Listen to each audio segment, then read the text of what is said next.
يستهدف محرز قائد الخضر التخلص من عقدة غير مسبوقة تلاحقه مع الجزائر في الأشهر القليلة الماضية،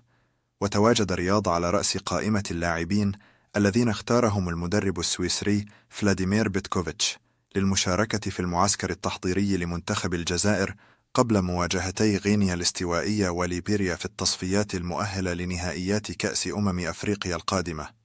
الجناح الطائر للأهلي السعودي، والذي اندمج في تدريبات الخضر بمعنويات مرتفعة بعد عودته إلى الواجهة مع ناديه واسترجاعه التدريجي لمستواه، يبحث هذه المرة عن استعادة دوره الحاسم مع المنتخب الجزائري.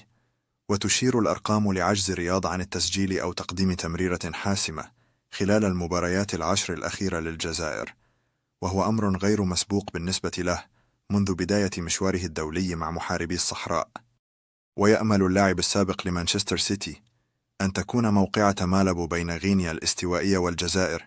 يوم الخميس القادم بمثابة نهاية هذه العقدة، ويفترض أن يتواجد محرز أساسيا في هجوم المنتخب، خاصة بعدما أبدى بيتكوفيتش إعجابه باللياقة العالية التي يتواجد عليها لاعبه في الآونة الأخيرة.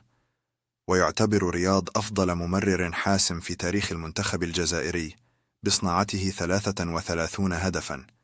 كما أنه ثالث أفضل هداف بالتساوي مع بغداد بونجاح الذي يملك 31 هدفا من أصل 94 مباراة دولية